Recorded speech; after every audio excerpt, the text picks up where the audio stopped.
Vamos fazer uma viagem no tempo? A gente vai parar em 1866. Pensa só, é uma época de ciência explodindo, sabe? Grandes descobertas acontecendo e, ao mesmo tempo, um monte de perguntas profundas no ar sobre a matéria, o espírito, a vida e o universo todo. E a nossa fonte para essa conversa é a Revista Espírita, que em 1866 estava no seu 9º ano de publicação. E olha, não era um jornal qualquer, não. Era o registro vivo de uma doutrina com um objetivo super audacioso para a época: juntar filosofia, moral e ciência, publicando de tudo, desde comunicações mediúnicas até estudos bem detalhados sobre a imortalidade da alma. E bem no meio desse debate todo surge uma pergunta fundamental que o artigo de hoje se propõe a desvendar. É aquela dúvida: como é que Deus, sendo tão grande, tão poderoso, consegue se preocupar com os mínimos detalhes, com os menores atos e pensamentos de cada um de nós? Como o infinito dá conta do finito, sabe? Bom, o ponto de partida do artigo já é uma provocação. Ele diz o seguinte: olha, a nossa dificuldade de entender um Deus infinito não está em Deus, está na gente, está na nossa perspectiva humana, que é limitada por natureza. E essa tabela mostra o contraste de um jeito perfeito. De um lado, a gente tem aquela imagem mais tradicional, né? Limitada. Deus como uma figura humana, um soberano sentado num trono. E do outro lado, a proposta do artigo, uma inteligência universal, abstrata, uma presença que penetra tudo. O convite é justamente esse: deixar para trás a primeira imagem para tentar começar a compreender a segunda.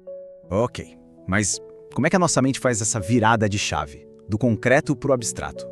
Pois é, o artigo propõe uma ferramenta conceitual que, sinceramente, é fascinante. É uma analogia que vem lá da ciência do século XIX para explicar uma ideia espiritual.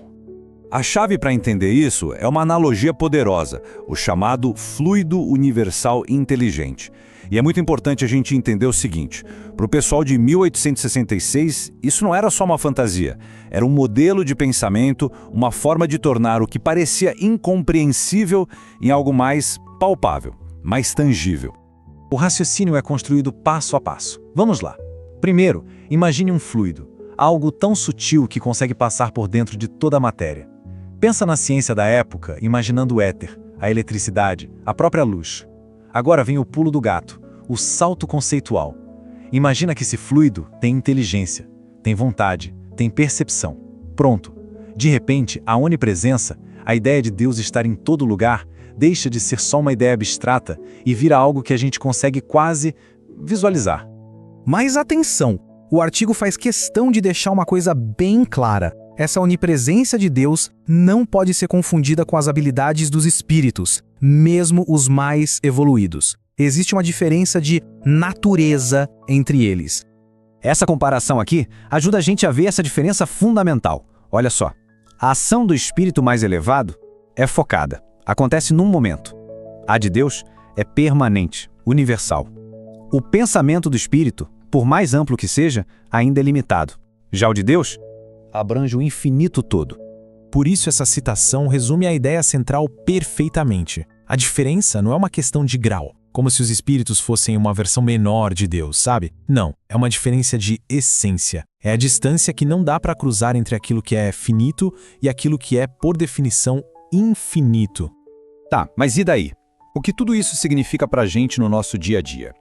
É aí que o artigo muda o foco. Ele sai do cósmico e vem para o nosso íntimo, para ver quais são as implicações pessoais dessa onipresença toda. E a primeira consequência é: uau, é imediata e transforma tudo. A ideia é que não existe um lugar ou um momento em que estejamos fora da presença divina. Ou seja, cada ação nossa, cada pensamento, acontece dentro dessa consciência. Não é que tem alguém vigiando, sabe? É que nós estamos mergulhados nela. E aqui o texto chega no seu ponto alto, no clímax filosófico e espiritual, com uma frase que, aliás, ecoa as palavras do Cristo. A ideia não é de uma presença de fora que observa, mas de uma imersão total, uma unidade, uma conexão profunda e que nunca se quebra. E essa percepção de imersão total tem uma consequência dupla, como essa tabela mostra bem. Para a pessoa que busca fazer o bem, isso é um consolo imenso, né? É a confiança de ter uma presença ali, íntima, amparando e fortalecendo. Agora, para a consciência culpada, Essa mesma ideia é terrível, é perturbadora, porque ela mostra que não tem como fugir de si mesma. No fim das contas, o grande propósito dessa metáfora tão engenhosa do século XIX era exatamente este: aniquilar a noção de distância. Era trocar aquela imagem de um Deus distante e soberano por uma presença viva, imediata, na qual a gente está mergulhado a todo instante. E assim, a gente fica com uma reflexão bem profunda, né? Se cada pensamento nosso ressoa diretamente na consciência divina, qual é a real dimensão da nossa responsabilidade sobre aquilo que a gente cultiva em nossa mente? Uma pergunta feita lá em 1866, mas que chega com força total para nós até hoje.